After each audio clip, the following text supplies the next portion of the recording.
C.S. 루이스는 그게 저를 이 여정으로 이끌었다고 말했습니다. 진실이 광기로 불리는 오늘날 우리는 이 중요한 메시지에 대해 논의할 준비를 하고 있습니다. C.S. 루이스는 이렇게 말했습니다. 세상이 절벽을 향해 달려갈 때 반대 방향으로 달려가는 사람은 제정신이 아닌 것처럼 보인다. 여러분, 저걸 다시 한번 보세요. 모두가 파멸과 죽음을 향해 달려갈 때 그는 이렇게 말했습니다. 모두와 반대 방향으로 달려가는 그 한 사람은 마치 제정신이 아닌 것처럼 보일 것입니다. 모두가 절벽 아래로 떨어져 멸망할 때도 말이죠, 오늘 제가 하려는 일은 대중과는 반대 방향으로 달려가는 겁니다. 단순히 겉모습만이 아니라 종교적인 틀 안에서도 말입니다. 오늘 아마도 저는 여러분께 제정신이 아닌 것처럼 보일 것입니다. 하지만 저는 정말 훌륭한 분들과 함께하고 있습니다.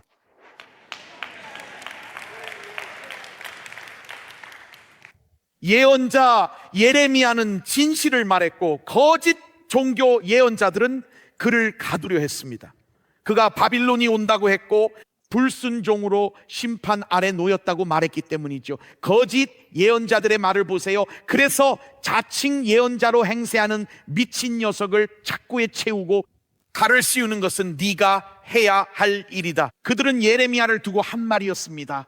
진리이셨던 예수님께서는 어떻게 되셨습니까? 예수님의 가족조차 그분이 미쳤다며 붙잡으려 했죠.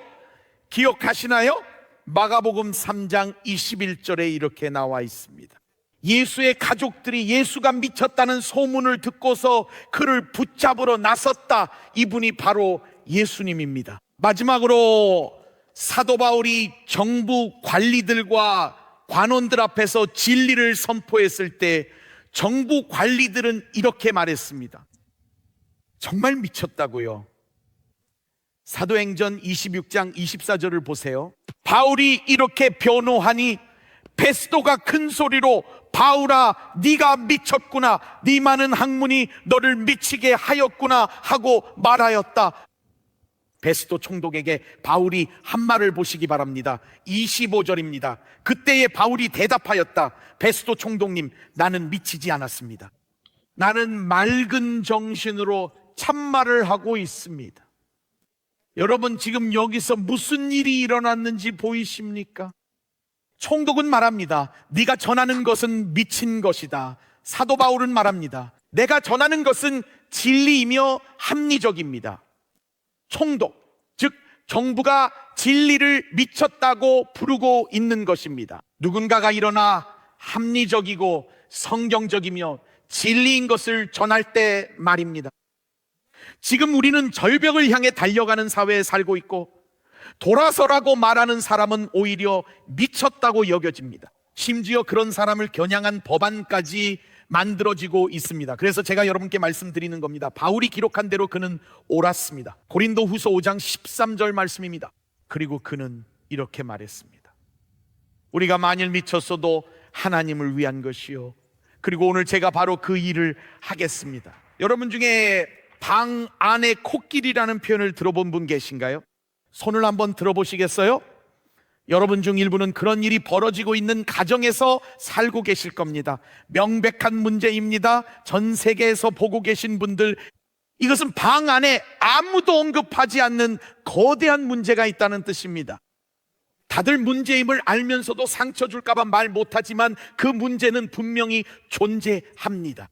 하지만 아무도 그 문제를 다루지 않습니다. 결혼 생활, 가족, 직원들, 회사, 심지어 사역에 있어서도 방 안을 뛰어다니는 코끼리 떼가 있다는 것만큼 사기를 꺾는 일은 없습니다. 아무도 그 문제에 대해 말하지 않아요. 저는 계속 이런 생각이 들어요. 하나님께서는 코끼리를 방에 살도록 만들지 않으셨죠. 코끼리는 야생에서 살아야 하는데 야생을 방으로 들여오면 혼란만 남을 뿐이죠. 아무도 그 코끼리 같은 문제들을 언급하지 않으니 그 문제들을 해결하기 어렵습니다. 코끼리가 있는 상태에서 서로 예의 바르게 대화하는 것은 진정한 대화가 아닙니다. 사실 그것은 모두가 방 안에 거대한 코끼리를 못 본 척하며 빙빙 돌고 있지만 아무도 용기를 내어나서지 않는 일종의 연막에 불과합니다. 교회 개혁을 이끌었던 마틴 루터는 설교자에 대해 다음과 같이 말했습니다. 설교자는 군인이자 동시에 목자여야 한다고 말입니다. 그는 양떼를 먹이고 지켜야 하며 설교를 하려면 입에 이빨이 있어 물고 싸울 수 있어야 한다고 했습니다. 저에게도 이빨이 있습니다. 오늘 우리는 물고 싸울 것이며 성령님께서 말씀하시도록 할 것입니다.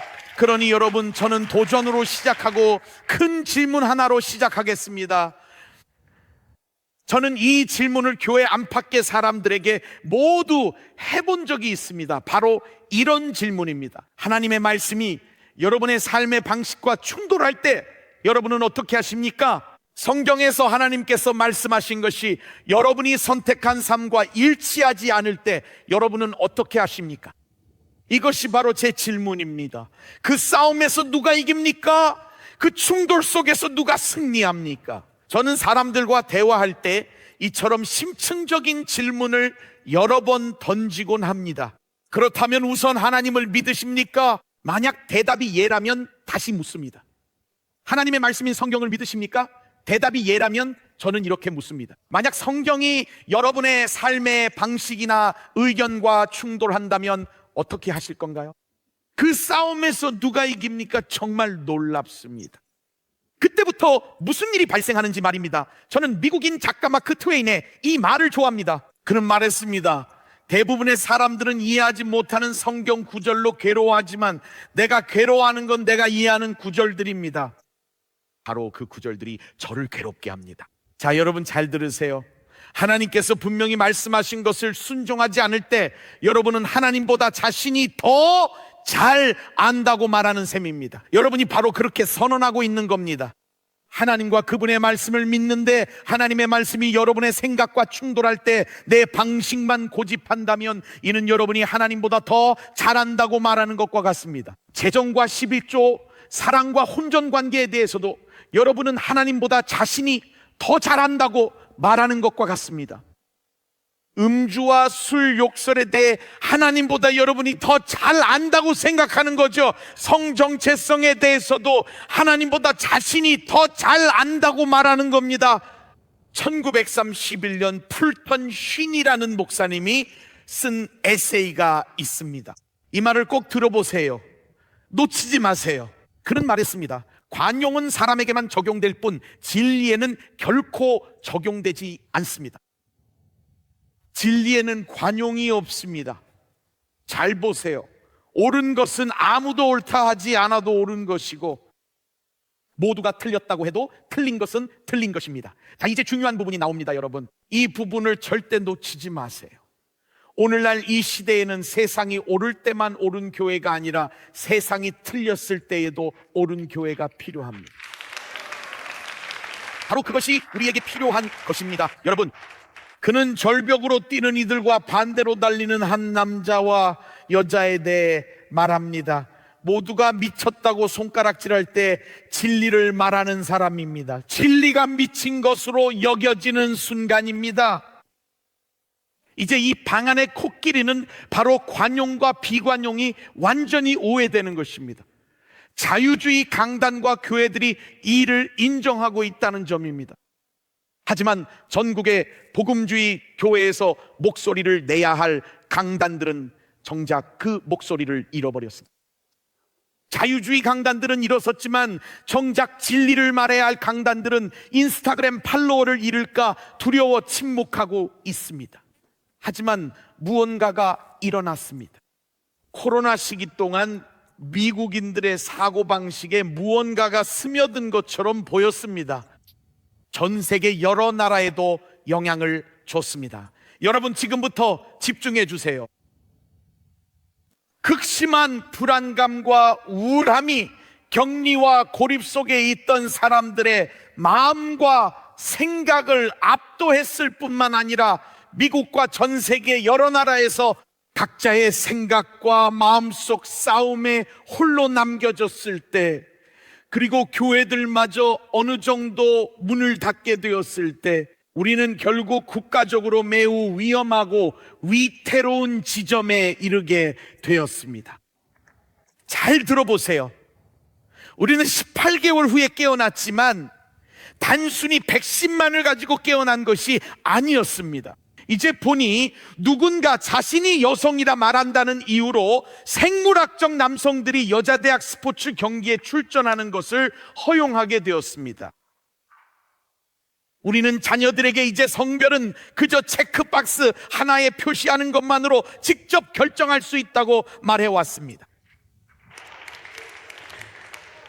그리고 우리는 대통령과 한 퍼레이드가 너희 자녀들을 노린다, 너희 자녀들은 우리 것이라고 선언하는 동안에도 무기력하게 가만히 앉아 있었습니다. 여러분, 저는 그 퍼레이드와 대통령에게 할 말이 있습니다. 그 아이들은 당신들의 것이 아닙니다. 그 아이들은 하나님의 자녀입니다. 그 아이들은 하나님의 자녀입니다. 그들은 하나님께 속한 존재입니다.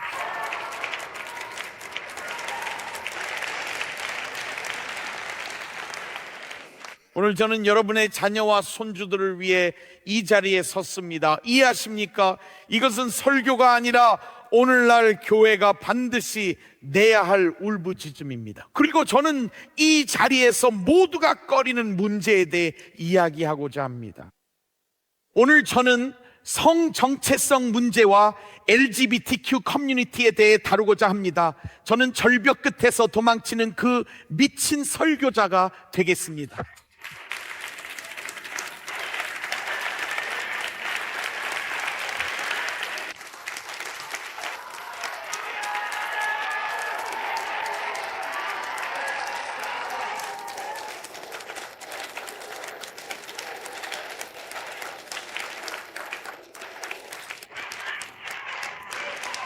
우리 법원이 지정한 입법안들과 지금 서부 해안에서 만들어지고 있는 법안들에 대해 말씀드리고자 합니다.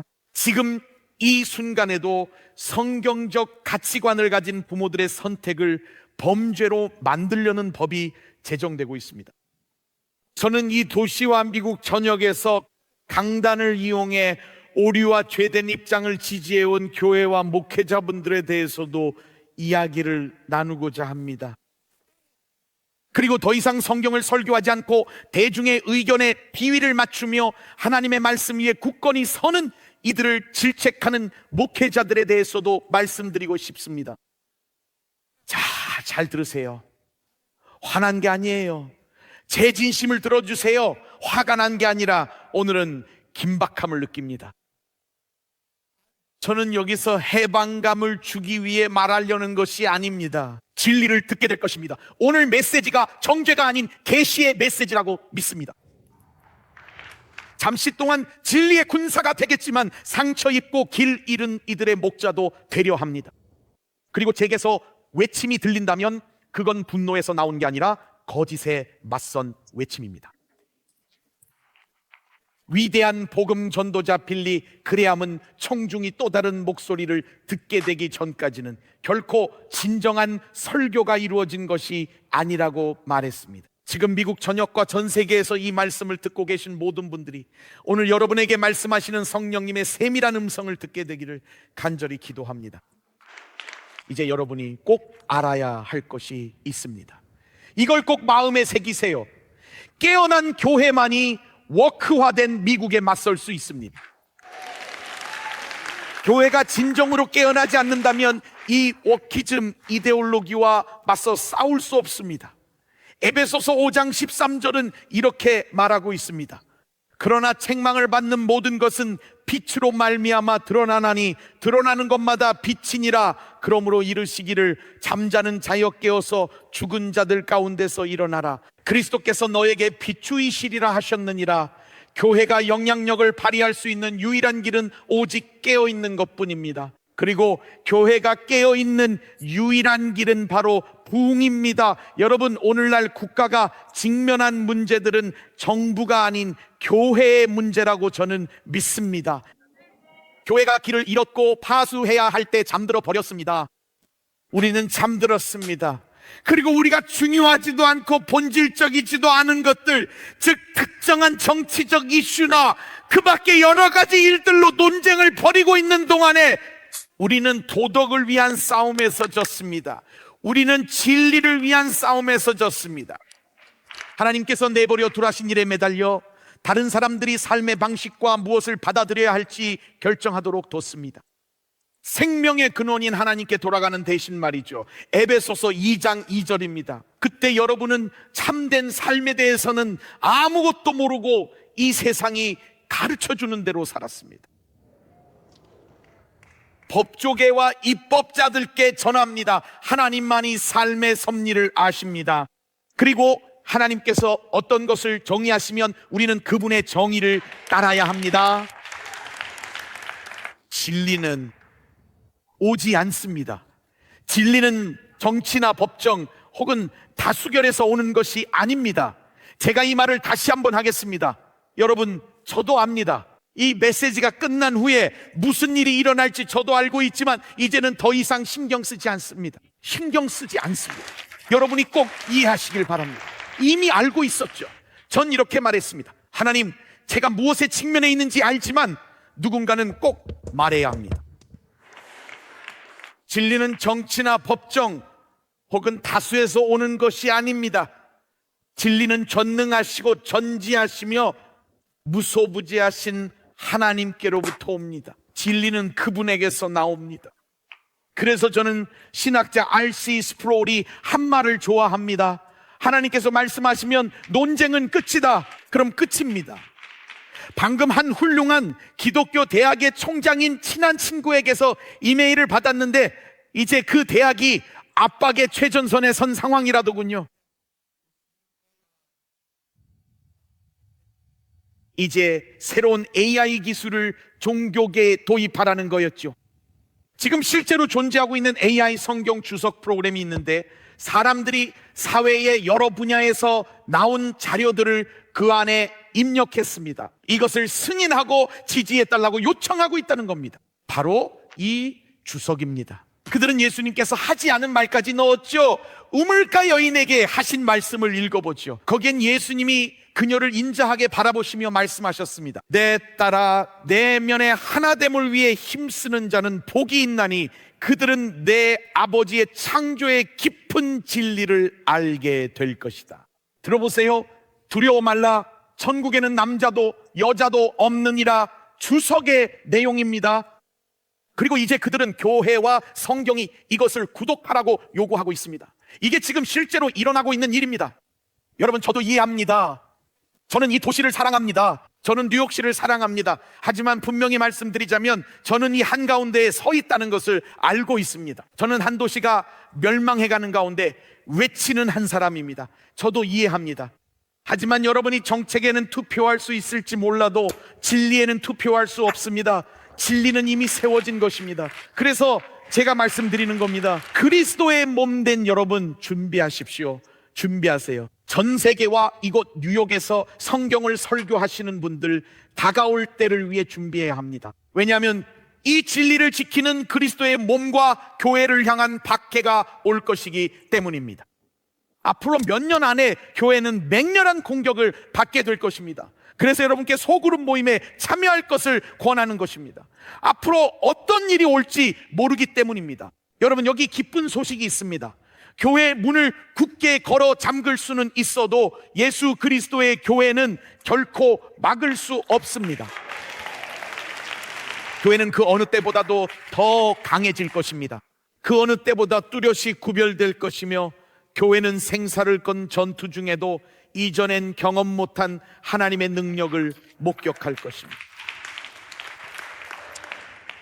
자, X가 무엇인지 말씀드릴게요. 바로 진리가 광기로 치부되고 우리가 제 정신이 아니라는 취급을 받을 때입니다. 마치 사도행전 26장에서 총독이 진리를 미친 소리라 했던 것과 같습니다. 하지만 오늘 이 성경적 세계관 속에서 여러분의 자녀와 손주들과 다음 세대와 청년 세대를 위해 제 말에 귀를 기울여 주시기를 바랍니다.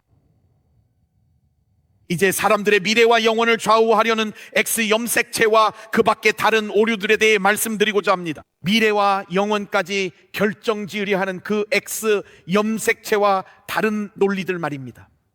지금 과학계가 주장하고 우리 정부와 법원이 확증하며 지지하고 있는 내용은 이렇습니다. 성적 취향을 선택하는 라이프 스타일이 X 염색체 때문이라는 주장이며 이를 XQ28 유전자라고 부릅니다. 하지만 그들은 모든 사람 안에 이것이 있어서 각자가 자신의 라이프 스타일과 성별을 선택할 수 있다고 말합니다. 그리고 사람들 안에 있다고 합니다. 자, 여러분 제 말을 잘 들어보세요. 만약 이것이 사실이고 하나님이 존재하신다면 하나님은 누구도 심판하실 수 없습니다. 죄에 대해서 하나님은 아무도 지옥에 보낼 수 없습니다. 성경이 틀렸다는 말이 됩니다. 하나님께서는 따를 수 없는 명령의 책임을 물으실 리 없기 때문입니다. 여기서 방 안의 코끼리 같은 진실은 이겁니다. 하나님과 말씀의 권위를 믿으면서 동시에 죄가 유전자 안에 있어서 죄라고 부를 수 없다고 믿을 수 없습니다. 사도행전 26장에서 베스도가 미쳤다 하자 바울은 참된 진리라 말합니다. 여기서 놀라운 점은 그 총독이 미친 짓을 합법화하고 진리를 범죄로 만들 권력을 가졌다는 점입니다.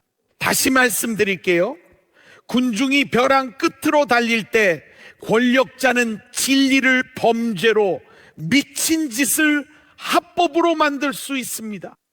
정의를 다시 내리면 하나님께서 세우신 모든 것을 무너뜨리게 됩니다. 우리 사회에서 결혼과 성에 대한 정의가 바뀐 건 우리 주변 사람들이 하나님을 다시 정의했기 때문이죠.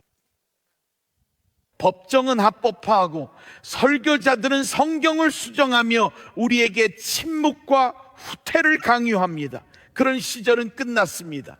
분명히 밝힙니다. 이제 끝입니다. 여러분 잘 들으세요. 전투에 대해서는 잠시 후에 말씀드리고 들어보세요. 성경에 따르면 하나님께서 개입하시는 순간이 반드시 찾아옵니다. 권위 있는 분들, 입법자들, 판사님들 모두 이 말을 듣고 진지하게 숙고해 주십시오. 오늘 하나님께서 여러분에게 주실 말씀이 있기 때문입니다. 시편 82편 메시지 번역본으로 들어보세요. 하나님께서 첫 구절을 들어보세요. 이 장의 8구절을 읽겠습니다.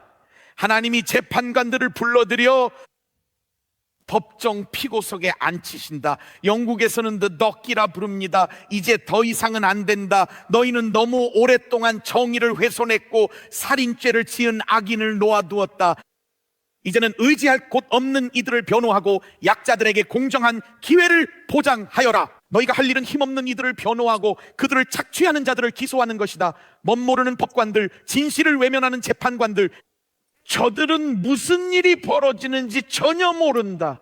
그래서 모든 것이 흔들리고 세상이 휘청되는 것이다. 어떤 것이 합법화되었다고 해서 하나님께서 승인하셨다는 의미는 아닙니다. 누군가 투표해서 해도 된다고 해도 하나님께서 말씀하신 게 아닙니다.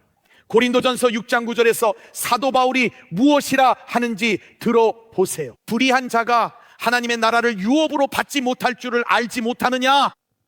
미혹을 받지 말라. 음행하는 자나 우상 숭배하는 자, 간음하는 자나 탐색하는 자나 남색하는 자나 도적이나 탐욕을 부리는 자나 술 취하는 자나 모욕하는 자나 속여 빼앗는 자들은 하나님의 나라를 유업으로 받지 못하리라. 너희 중에 이와 같은 자들이 있더니 할렐루야. 여기서 중요한 전환점이 있습니다. 주 예수 그리스도의 이름과 우리 하나님의 성령 안에서 씻음과 거룩함과 의롭다 하심을 받았느니라. 바울이 이 말을 한 직후 그가 다음에 뭐라고 말하는지 들어보세요. 모든 것이 내게 가하나 다 유익한 것이 아니요, 모든 것이 내게 가하나 내가 무엇에든지 얽매이지 아니하리라. 바울의 말처럼 법정에서 허용된다고 해서 그것을 기준으로 판단하지 마십시오. 믿는 자로서 우리는 더 높은 곳, 더 높은 차원에서 살아갑니다.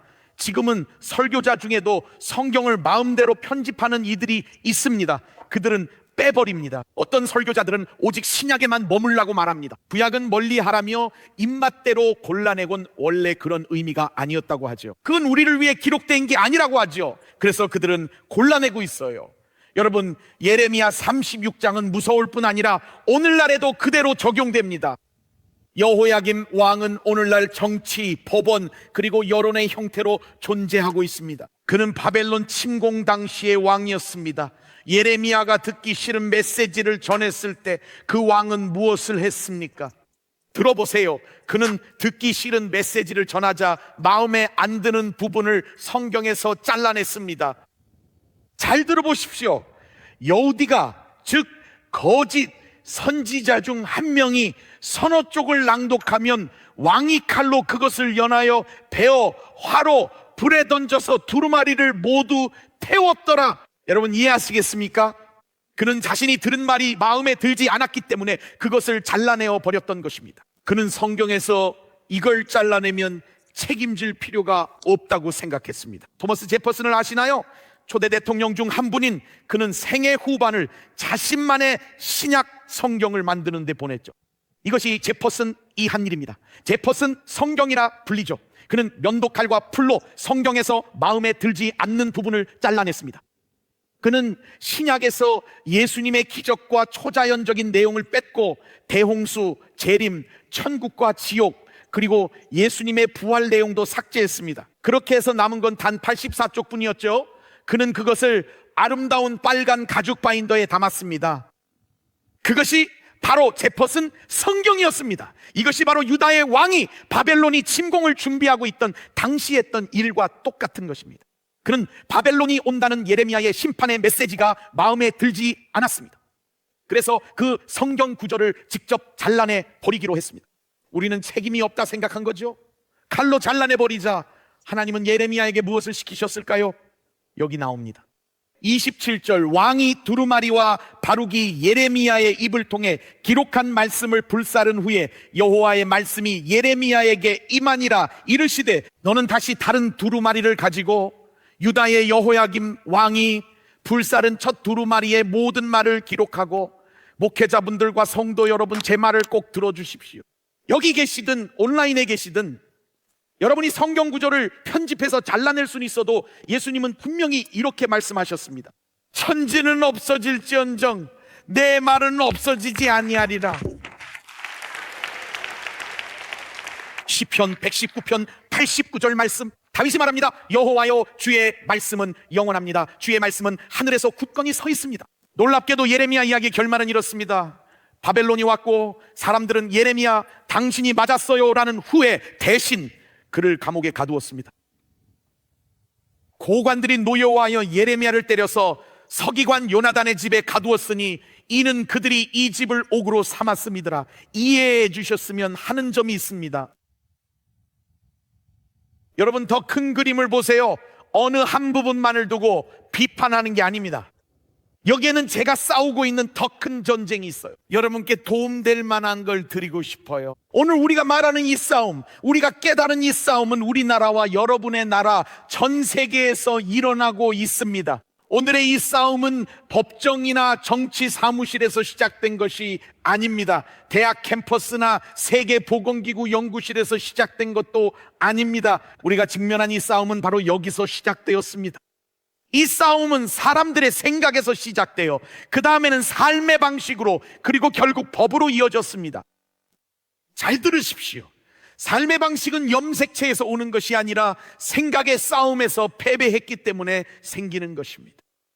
자, 여러분, 바로 이것입니다. 여러분, 생각은 사탄의 전쟁터이며 사탄의 질문이 그것을 싸우는 전략입니다. 이 사실을 다시 한번 말씀드릴게요. 제가 성경에서 그것을 보여드리겠습니다. 생각, 바로 이 생각의 싸움과 사탄의 질문들이 찾아오는 것입니다. 모든 것은 여기서 시작됩니다. 여러분, 성경에서 사탄인 루시퍼가 직접 목소리를 내어 실제로 말한 적이 있다는 사실이 어떤 의미인지 이해하시나요? 이해하세요? 그가 말할 때 항상 문장을 물음표로 끝냅니다.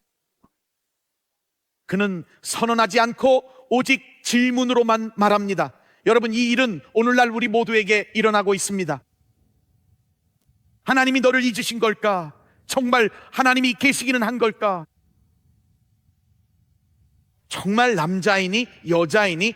제가 설교하는 중에도 이런 단순한 질문이 떠오를 수 있습니다. 정말 이 교회에 계속 남고 싶니? 질문입니다. 루시퍼는 창세기 3장 1절에서 뱀의 모습으로 처음 말했죠.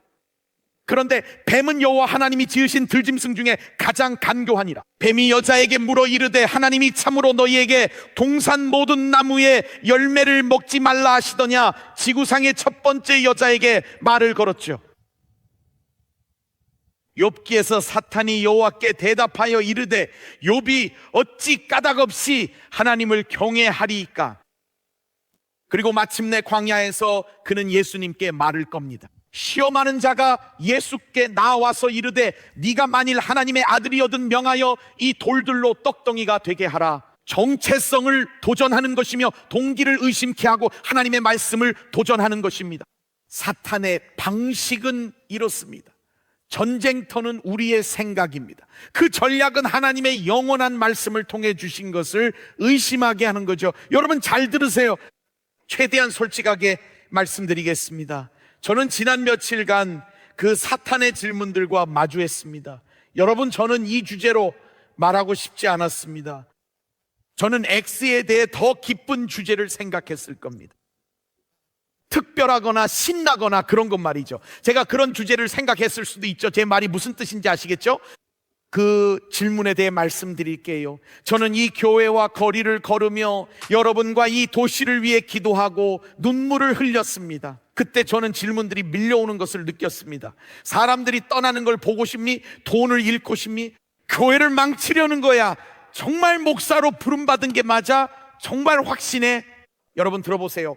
우리는 사람들을 잃을 수도 있고 재정적인 손실을 볼 수도 있습니다. 하지만 저는 교회가 반드시 전해야 할 말을 어떠한 어려움이 있더라도 결코 타협하지 않을 것입니다. 타협하지 않을 겁니다. 받아들여야 할 사실입니다. 우리 모두 그 싸움을 마주하고 있습니다. 사람들은 교회를 마치 박물관이나 명예의 전당쯤으로 착각하고 있습니다. 교회는 병원입니다. 수많은 아픈 사람들이 점점 나아지고 있는 곳이죠. 그중 한 명을 보고 계세요. 저도 아픈 사람입니다. 하나님의 은혜와 성령의 능력으로 점점 나아지고 있습니다. 잘 들으세요. 저는 매주 일요일마다 생각의 전쟁 때문에 내 구절을 기도합니다. 저는 바로 저기 앉아 생각과 싸웁니다. 여러분이 스크린에 있는 가사를 부르실 때 저는 그저 싸우고 있습니다. 생각의 전쟁입니다. 그러니 저쪽엔 앉지 마세요.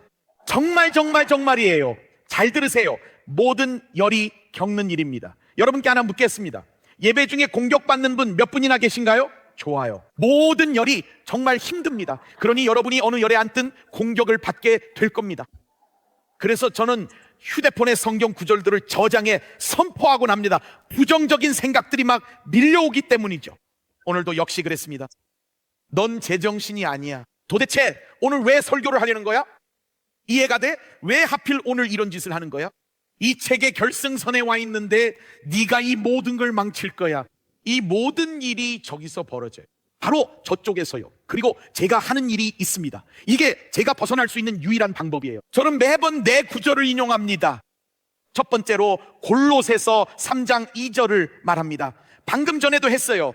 여러분이 예배 드리실 때, 찬양을 부르실 때 우리 가정을 위해 예수님, 산에서나 거리에서나 예수님을 외치리. 저는 사실 가사도 잘 모르겠어요. 왜냐하면 저는 골로새서 3장 2절 위의 것을 생각하고 땅의 것을 생각하지 말라. 잠언이 13장 7절 대저 그 마음의 생각이 어떠하면 그 위인도 그러한즉. 그리고 빌립보서 4장 8절이 떠올랐습니다. 무엇에든지 참되며 무엇에든지 경건하며 무엇에든지 오르며 무엇에든지 정결하며 무엇에든지 사랑받을 만하며 무엇에든지 칭찬받을 만하며 무슨 덕이 있든지 무슨 기림이 있든지 이것들을 생각하라. 제 안에 들어오는 미친 생각들, 제멋대로인 생각들을 향해 내놓는 망치 같은 구절입니다. 모든 이론을 파하며 하나님 아는 것을 대적하여 높아진 것을 다 파하고 모든 생각을 사로잡아 그리스도에게 복종케 하니. 그리고 바로 이 마지막 구절을 우리가 남은 짧은 시간 동안 함께 살펴보고자 합니다. 여러분, 오늘 제가 여러분께 드릴 계시가 바로 이것입니다. 여러분이 그리스도인이 되었을 때 단순히 입양된 것만이 아니라 동시에 군대에 입대한 것입니다. 거듭날 때 여러분은 동시에 군사가 되었습니다. 하나님의 자녀이자 십자가의 군사이기도 합니다. 하지만 저희가 여러분을 준비시키는데 부족함이 있었습니다. 잘 들으세요. 여러분은 하나님의 가족으로 입양되었지만 동시에 하나님의 군대에 입대된 것입니다. 그래서 우리는 여러분에게 생일을 축하한다고 말할 뿐만 아니라 이제 싸움을 준비하라고도 말합니다. 오늘 제가 무슨 말을 하는지 아는 분들 계시죠? 이 영적 전쟁에 무지하고 성도들을 영적 무기로 훈련시키지 않는 교회는 이 마지막 때에 패배하는 교회가 될 것입니다. 왜냐하면 이 전쟁에서는 용기와 끈기 그리고 절제가 요구되기 때문입니다. 우리의 일상생활에서는 요구되지 않던 이 훈련의 강도를 한 단계 더 높여야만 합니다. 육군, 해군, 해병대, 공군, 해안 경비대에서 충성스럽게 복무하며 헌신하신 모든 남녀 군인 여러분은 잘 아실 겁니다. 군대에 들어가는 순간 더 이상 자신의 계획이란 존재하지 않습니다. 군복을 지급받을 때 여러분은 이렇게 말할 수 없습니다. 나이키나 언더아머 같은 특정 브랜드를 요구하거나 다른 걸 달라고 할 수 없습니다. 그리고 군화 대신 이렇게 물을 수도 없습니다. 새로 나온 조던 신발은 없나요? 그거 신을 수 있었으면 해요. 그 신발을 좋아해요. 거기 앉아 브로콜리는 싫어요 라고 말할 수는 없어요. 저는 목요일 밤에 피자를 좋아해요. 전형적인 저녁형 인간이라 아침 일찍 일어나는 건 정말 못해요. 하지만 전쟁 중에는 개인적인 취향이란 게 없습니다. 우리는 지금 치열한 전투 중임을 깨닫고 우리가 해야 할 일은 이것입니다. 입양된 것에 감사하며 이제 칼을 들어야 합니다. 이 마지막 때의 생존을 건 전투 속에 있습니다.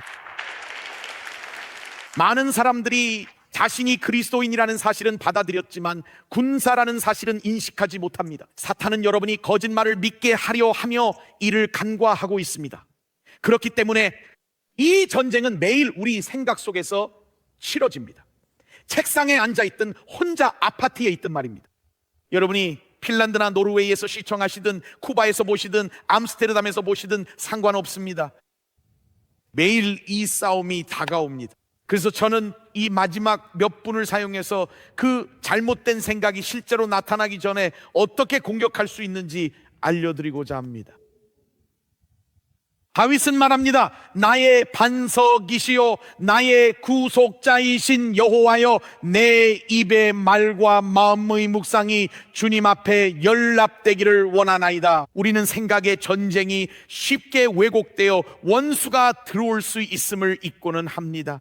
하나님의 말씀 밖에 있는 제멋대로인 생각들이 마음속에 자리 잡기 시작할 수 있습니다. 미국과 핀란드 그리고 헝가리가 고립되어 세상과 단절되었을 때 사람들의 마음은 단순한 불안과 우울을 넘어서 제멋대로인 생각들로 공격받기 시작했습니다. 사람들은 이런 생각들을 어떻게 다뤄야 할지 몰라서 그저 그 생각들을 당연한 것으로 받아들였습니다.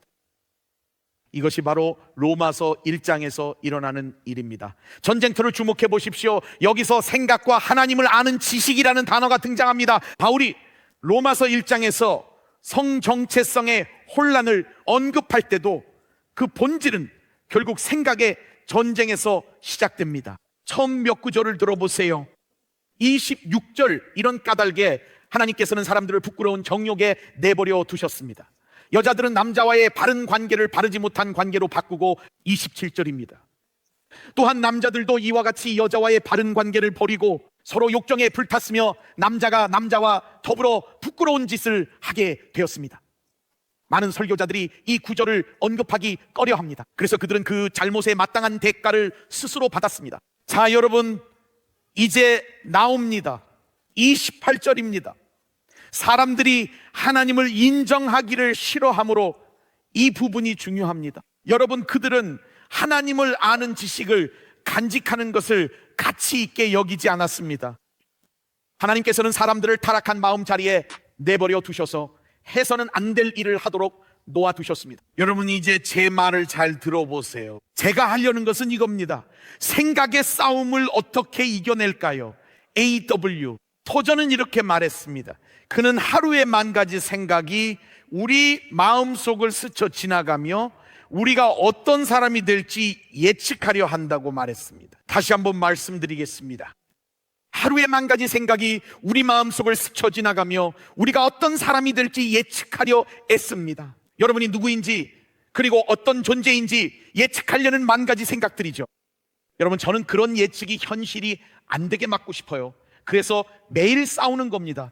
잘 들으세요. 이제 시작합니다. 여러분이 생각하는 모든 것을 다 믿지 마세요. 여러분이 생각하는 모든 것을 다 믿지 마세요.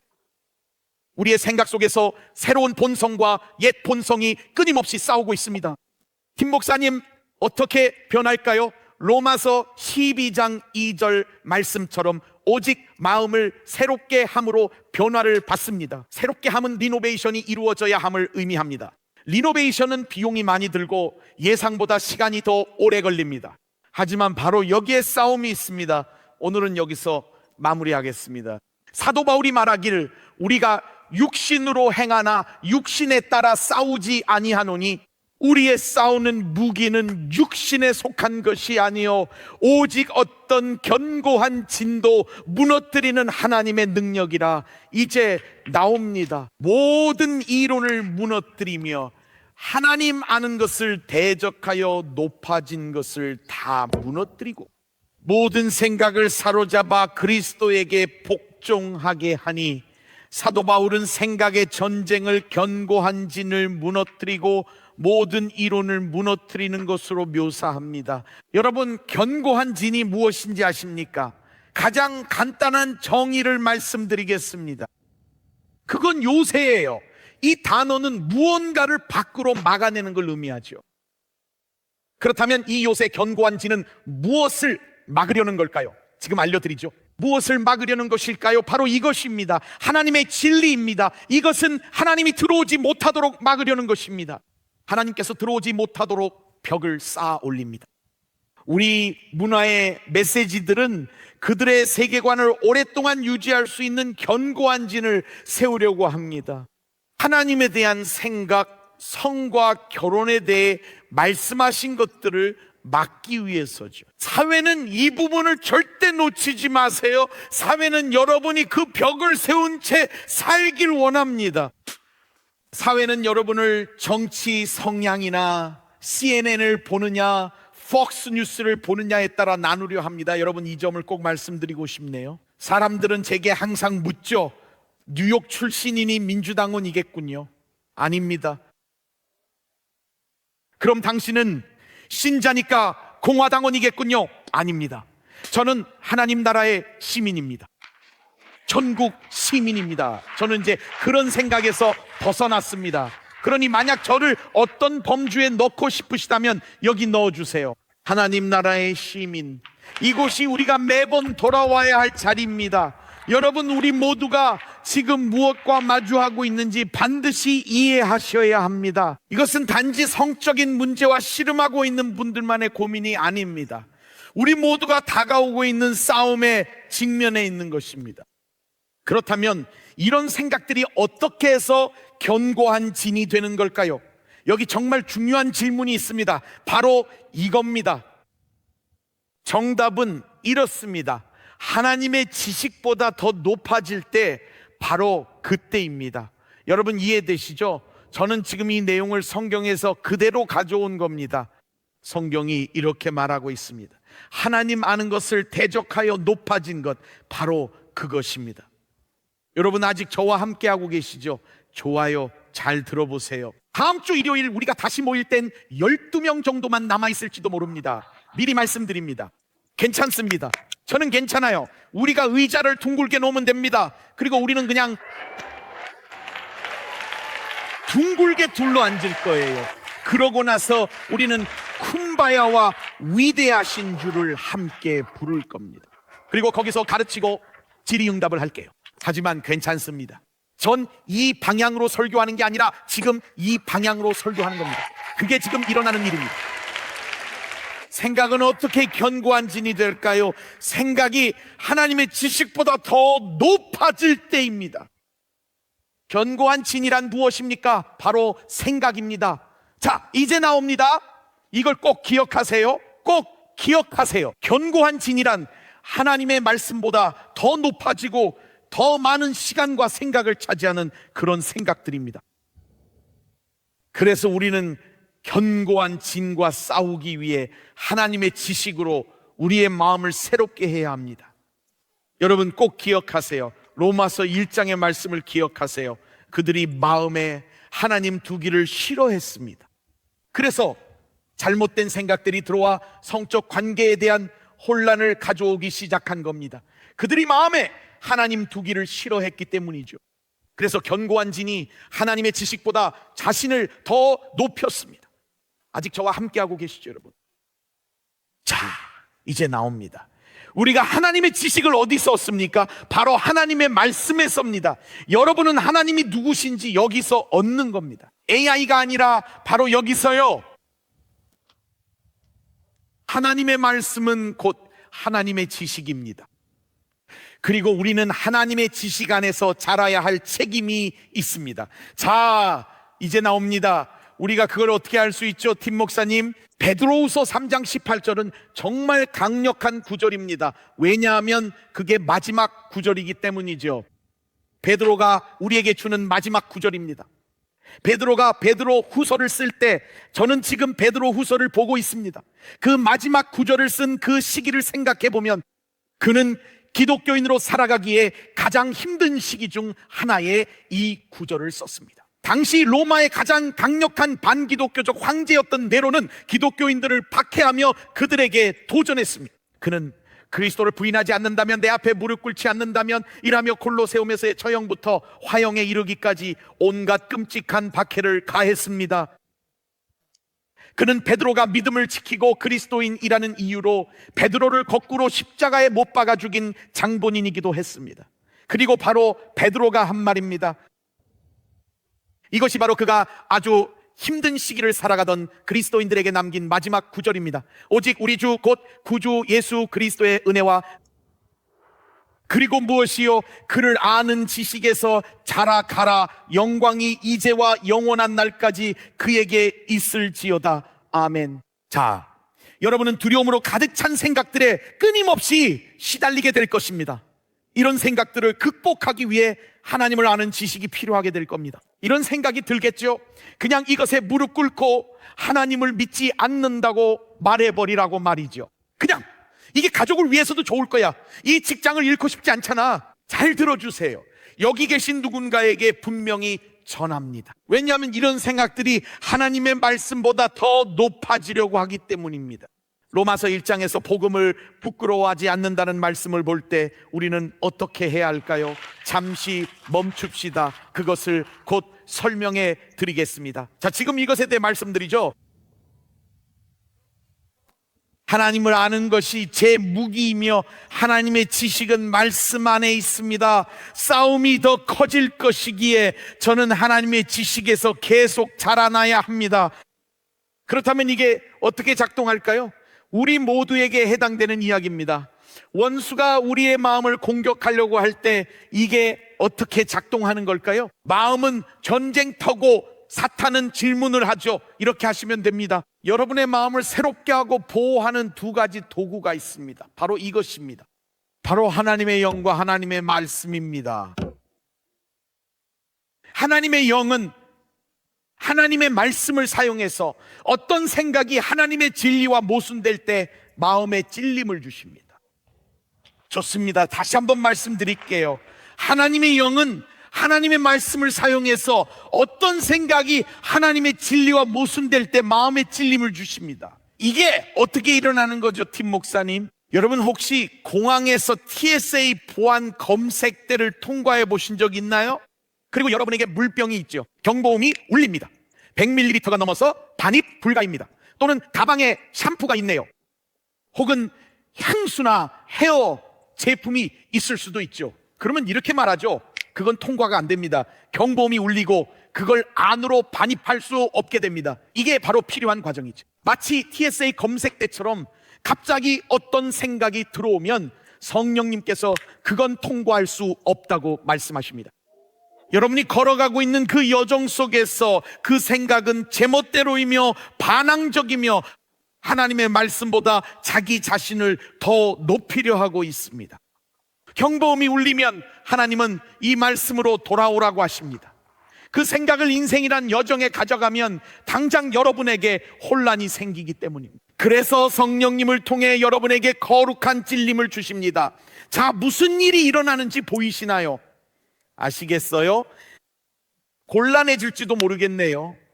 그래도 상관없어요. 제가 이렇게 말하기 시작하면 여기서 누군가는 당장이라도 새로운 교회를 찾고 싶어질 겁니다. 왜냐하면 이런 일이 일어나기 때문이죠. 바로 이겁니다. 제가 아닙니다. 여러분은 저에게 화나신 게 아닙니다. 성령님께서 여러분에게 잠깐 뭔가 일어나고 있어라고 하시는 겁니다. 여러분 잘 들으세요. 제가 말씀드리지만 우리가 그 생각들을 공격하지 않으면, 자, 여기 나옵니다. 여러분이 하나님의 말씀으로 마음을 채우면 사탄의 거짓말이 들어올 자리가 없습니다. 그런 일이 일어납니다. 좋아요. 테스트 케이스, 시험 사례입니다. 이것은 진리의 군사이자 목자의 마음으로 전하는 이야기입니다. 자, 여기 테스트 케이스가 있습니다. 여러분 앞에 설문지에는 아주 간단한 내용이 적혀 있는데요, 여기서부터 엉뚱한 생각이 시작되는 것입니다. 자, 이제 나옵니다. 질문은 이렇습니다. 출생에 관한 질문입니다. 남성입니까? 여성입니까? 이런 엉뚱한 생각이 들 때 우리는 어떻게 해야 할까요? 우리는 하나님의 말씀, 하나님의 지식을 그 설문지보다 더 높이 두어야 합니다. 그 설문지는 내가 내 성별을 선택한다라고 말하고 있죠. 알고 있어요? 되게 화나셨겠죠? 괜찮습니다. 저는 반석 위에 서 있기 때문에 여러분이 눈총을 쏘아도 괜찮아요. 뭘 하든 상관없습니다. 이제 성경은 무엇이라 말할까요? 하나님의 말씀은 바로 이렇습니다. 그분이 대답하셨죠. 바로 예수님이십니다. 예수께서 대답하여 이르시되 사람을 지으신 이가 본래 그들을 남자와 여자로 지으시고, 그러니까 예수님께서 이렇게 말씀하신 겁니다. 잠깐만요. 저는 그 생각을 받아들일 수 없습니다. 저는 제 성별을 체크할 수 없습니다. 예수님께서 제 출생 때 이미 그 칸을 체크하셨습니다. 그래서 내가 정말 남자가 맞나? 라는 생각이 들 때면 그 생각이 제 길을 맞게 둘 수 없다고 말해야 합니다. 나는 하나님의 말씀을 그 생각보다 더 높이 두어야 합니다. 안 그러면 이 싸움 속에 빠지게 됩니다. 여러분, 이게 이런 부분이 있는데 제가 설명을 좀 드려야겠어요. 좋습니다. 이제 마무리할 준비를 해봅시다. 마크 마무리합시다. 반대도 있겠지만 제 답은 그렇다는 겁니다. 제가 무슨 말을 하는지 이해하시겠습니까? 견고한 진이 진리를 막으려고 하고 있습니다. 성경 말씀에 반대하는 온갖 논쟁들을 우리 마음속에 높이 쌓아 올리려 합니다. 하나님의 지식보다 더 높아지려고 스스로를 높이려는 논쟁들입니다. 그 일이 제게 벌어졌죠. 저기 아래에 있을 때요, 넌 아무것도 아냐, 못해 낼 거야, 너는 미쳤어. 저는 그렇다고 했죠. 이게 미친 짓이란 건 알았지만 저는 하기로 했습니다. 예레미야와 예수님 그리고 바울도 다 그랬으니까요. 그래서 말했죠. 그 그룹에 속해 있다면 사람들의 인정은 필요 없다고요. 예레미야, 바울 그리고 예수님 같은 훌륭한 분들과 함께니까요. 자, 이제 나옵니다. 잠깐만 뉴욕식으로 한번 말해볼게요. 이제 뉴욕식 언어로 이야기를 한번 해보도록 하겠습니다. 롱아일랜드에서 자랄 땐 쇼핑몰이 정말 인기였죠. 저희 가족이 늘 가던 쇼핑몰 이름은 루즈벨트 필드였죠. 그리고 몇 년이 지나서야 알게 된 사실인데 루즈벨트 필드는 사실 비행장이었어요. 그리고 바로 그 루즈벨트 비행장에서 찰스 린드버그가 롱아일랜드에서 파리까지 33시간 동안 최초의 대서양 횡단 비행을 했던 겁니다. 그곳에서 출발한 최초의 비행이었죠. 찰스 린드버그는 스피릿 오브 세인트 루이스를 타고 롱아일랜드에서 33시간 연속 비행에 성공했습니다. 그 비행기는 파리까지 날아갔습니다.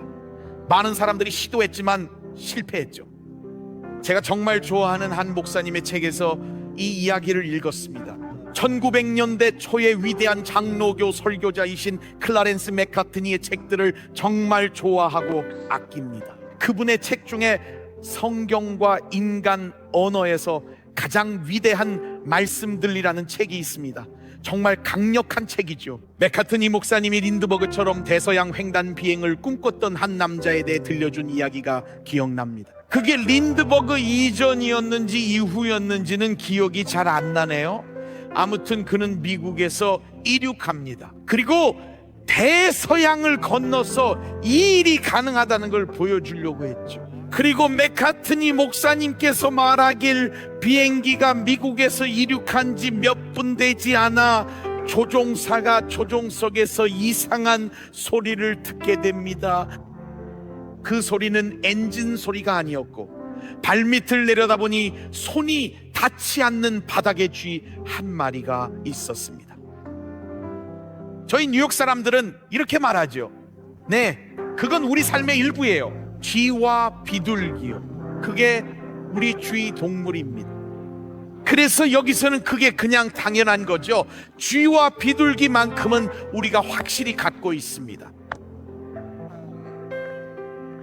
그리고 그는 그 쥐가 조종석 아래 너무 깊숙이 있어서 손이 닿지 않는다고 했습니다. 그 쥐가 계기판의 전선들을 갉아먹고 있었던 거죠. 그는 말했습니다. 내가 뭔가 하지 않으면 얼음처럼 차가운 대서양에 추락해서 죽게 될 거야. 그리고 이 쥐는 계속해서 갉아먹고 있었습니다. 계속 씹어대며 상황은 점점 더 위험해졌죠. 조종사는 고민에 빠졌습니다. 그때 기발한 생각이 떠올랐습니다. 바로 이런 일이 벌어진 거죠. 그는 말했습니다. 내가 이 비행기를 설치류가 살 수 없는 고도로 올릴 수 있겠구나.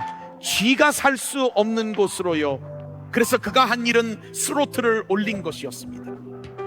그리고 갑자기 그 비행기를 위로 올렸죠. 그는 갉아먹는 쥐와 싸울 수는 없었지만 그 쥐가 더 이상 올바른 목적지로 인도해 줄 조종 패널을 갉아먹을 수 없게 되는 지점까지 비행기를 올렸습니다.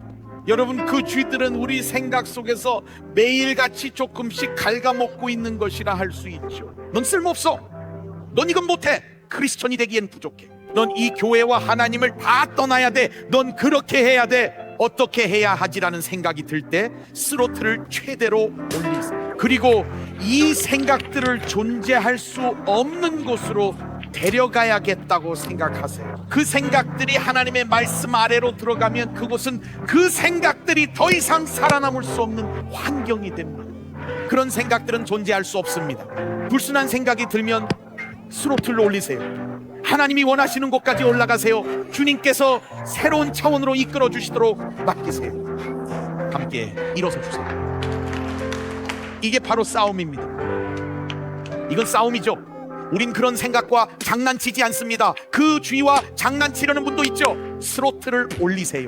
여러분은 그걸 이길 수 없습니다. 너의 삶은 의미가 없어. 아무도 널 신경 쓰지 않아. 자살해. 여러분, 스로틀을 올리세요. 하나님은 나를 사랑하십니다. 그분은 내 삶을 위한 계획을 가지고 계십니다. 하나님께서 내면 깊은 곳에서 하고 싶어하는 그 일을 향해 올라가세요. 하나님의 말씀을 붙들고 여러분이 있어야 할 자리로 나아가세요. 여러분 중 몇 분은 갉아먹는 생각들과 싸우다 조종석을 완전히 빼앗겨버린 분들도 계십니다. 여러분은 방향조차 알지 못합니다. 여러분은 정말 아무것도 모릅니다. 여러분, 그래서 제가 다음 세대를 위해 울부짖는 겁니다. 쥐들이 가장 기본적인 생각, 심지어 성 정체성마저도 모조리 갉아먹어버리고 말았습니다. 저는 사람들에게, 여러분에게 화난 게 아닙니다. 저는 다시 조종 패널을 되찾고 싶습니다. 전선을 다시 연결하고 싶어요. 들어보세요. 더 높이 올라갑시다. 하나님은 여러분을 사랑하시며 놀라운 계획을 갖고 계십니다. 하나님은 그분의 형상대로 여러분을 지으셨고 여러분을 향한 계획이 있으시며 오늘 여러분을 쓰실 겁니다. 자, 다시 한번 뉴스 속보가 있습니다. 여러분, 저희를 한번 보세요. 여기는 박물관이 아닙니다. 그리고 명예의 전당도 아닙니다. 동의하시는 분? 저희는 그저 나아지고 있는 아픈 사람들일 뿐입니다. 저와 동의하시는 분 계신가요? 저는 나아지고 있는 아픈 목사입니다. 그게 저입니다. 그리고 매일 하나님께서 제 마음을 새롭게 하십니다. 매일 하나님께서는 팀 더 높이 올라가라고 말씀하십니다. 오늘 여러분을 괴롭히는 수많은 생각들을 모두 떨쳐내십시오. 이 말씀은 단순히 한 가지 문제만을 위해 주어진 것이 아닙니다. 이 말씀은 모든 문제를 위한 것입니다. 여기 계신 분들 중에는 자살 충동이나 분노 혹은 하나님이 계시지 않는 것 같은 느낌과 싸우는 분들이 계실 겁니다. 지금 이 순간 그 아프고 통제되지 않는 생각들을 모두 그대로 가지고 주님 앞에 나오십시오. 그 모든 생각을 예수님 발 앞에 내려놓고서 우리 모두 이렇게 떠날 겁니다. 스로틀을 올리세요. 우린 그 생각들을 더 높이 데려갈 것입니다. 전 이렇게 말할 겁니다. 그 미친 생각은 존재할 수 없습니다. 갑자기 하나님의 말씀을 가져다가 그 생각들 위에 덮어 씌우면 존재할 수 없어요. 예배 때마다 제가 하는 일입니다. 스로틀을 올립니다.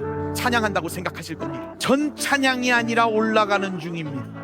여러분은 제가 멋진 찬양을 부른다 생각하겠지만 저는 리카르도나 비키 장로님께서 뭘 하고 계신지 신경도 안 씁니다. 전 말하죠.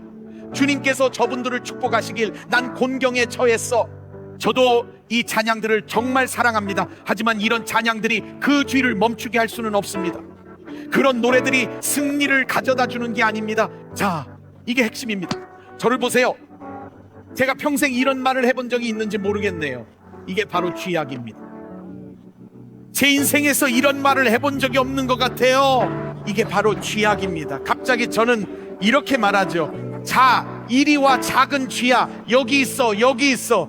이걸 좀 먹어봐. 짠! 이제 저는 새로운 곳에 있습니다. 하나님께서 저를 자유케 하셨습니다. 제 마음을 아시지요?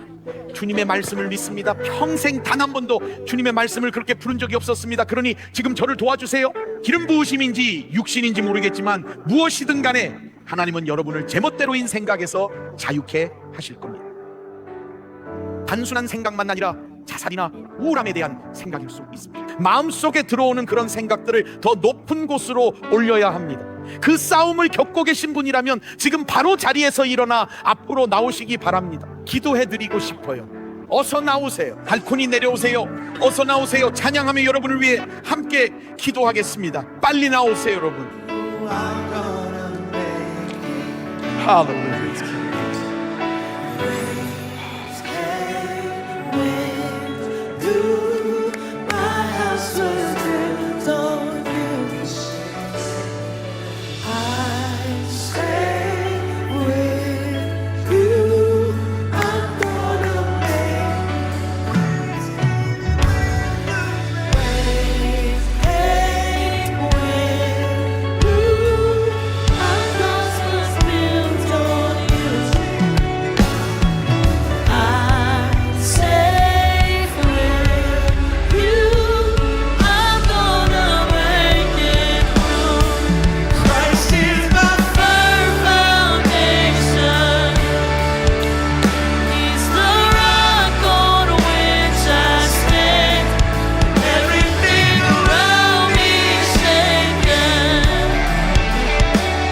할렐루야, 할렐루야, 할렐루야, 할렐루야. 이제 이 제단 앞에 나오신 여러분 잠깐만 저를 바라봐 주시겠어요? 잠시 제 진심에 귀 기울여 주세요. 어떤 분들은 그 생각들이 여러분을 쉬지 않고 내리치고 포기하고 싶다는 생각이 드시는 분들이 계실 거예요. 그런 생각에 이게 사실인가 싶을 수 있습니다. 하지만 하나님은 여러분을 정말 사랑하십니다. 참 아름다운 미소네요. 그리고 이름이 뭐예요? 베일입니다. V로 시작하는 베일 맞죠? 믿습니다. 당신을 괴롭힌 생각들 하나님께서 오늘 다시 힘을 주실 거예요. 새로운 자리로 나아가며 주님이 오실 겁니다. 그분이 오셔서 여러분을 위해 이 일을 이루실 겁니다. 왜냐하면 그 생각들이 계속해서 여러분을 내리칠 테니까요. 포기하고 싶을 때 하나님은 이렇게 말씀하실 겁니다. 그런 생각들은 지금 스스로를 높이 올리려 하고 있을 뿐이란다. 오늘 여러분을 위해 더 높이 올라갈 하나님의 말씀을 보세요. 하나님께서 준비하신 말씀입니다. 정말로 그렇습니다. 그리고 제 진심을 꼭 들어주셨으면 합니다. 제 마음은 이렇습니다. 저는 나는 남자인가? 아니면 이런 고민을 하는 분들을 생각하면 마음이 너무 아픕니다. 제 마음이 너무 아픕니다. 여기서 그런 생각을 비난하려는 게 아닙니다. 그저 마음이 너무 아플 뿐입니다. 한 세대를 빼앗고 그들에게 엄청난 혼란을 안겨주려 하기 때문입니다. 하나님께서는 이미 결정하셨는데 세상은 혼란을 허락하고 있습니다. 하나님은 말씀하십니다. 이미 결정했다, 이미 정했다. 하나님께서 원하시는 건 여러분이 그저 평안과 고요함 속에서 걸어가길 바라시는 겁니다. 여러분이 고민하는 질문에 대해 이미 답이 있습니다. 하나님께서 이미 답을 주셨습니다. 여러분이 찾는 그 답을 하나님께서 이미 준비하셨습니다. 여러분, 하나님은 이미 답하셨고 여러분의 삶을 위해 정말 특별한 것을 준비해 두셨습니다. 정말입니다. 그래서 제가 하고 싶은 것은 여러분을 위해 기도하는 것입니다. 잠시만요. 교회 여러분 잠깐만 손을 뻗어 주시겠습니까? 이 소중한 분들에게 고난이 찾아왔습니다. 거세게 찾아왔습니다. 아버지, 오늘 이 시간에 바람과 파도가 계속 몰아치고 또 몰아칩니다. 이 견고한 진들이 점점 더 높아지는 것만 같습니다. 하나님은 점점 더 멀게만 느껴지고 점점 더 불분명하게 느껴집니다. 하지만 오늘 하나님의 말씀을 선포하기 시작합니다. 이 소중한 분들 위해 예수님의 이름으로 선포합니다. 지금 이 시간 고린도후서 10장을 이들의 삶에 선포하며 견고한 진이 무너지길 기도합니다. 모든 이론은 무너질지어다.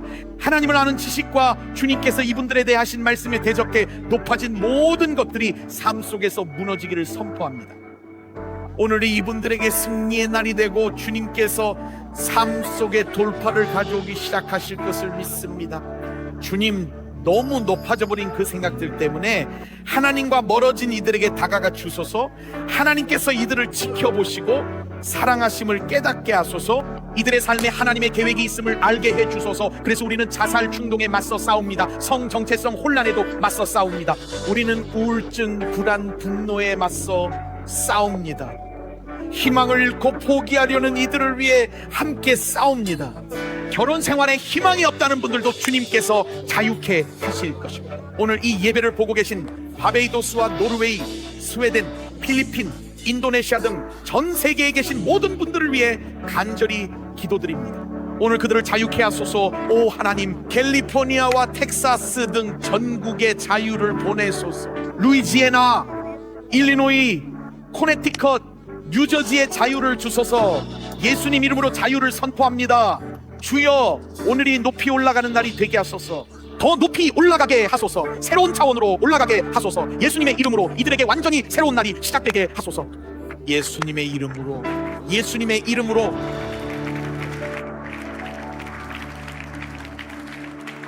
찬양을 부른 후에 기대되는 봉사 박람회로 이동하도록 하겠습니다. 여러분 정말 사랑합니다.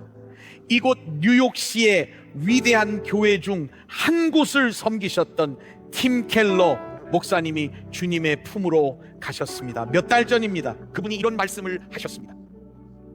처음 이 말을 읽었을 때 정말 그렇다고 생각했습니다.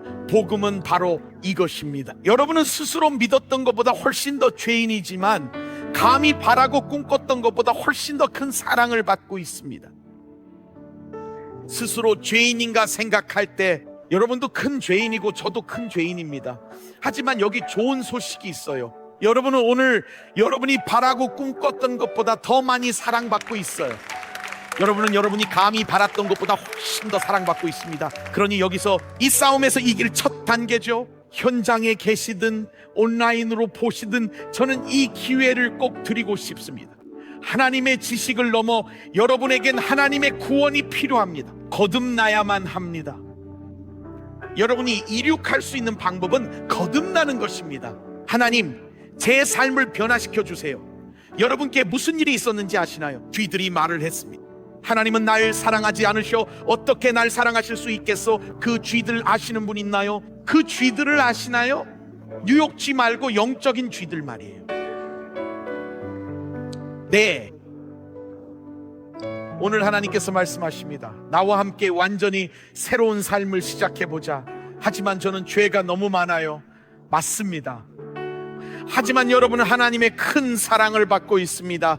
짧은 기도로 초대하겠습니다. 제 삶에 하나님을 원합니다라고 하시는 분 계십니까?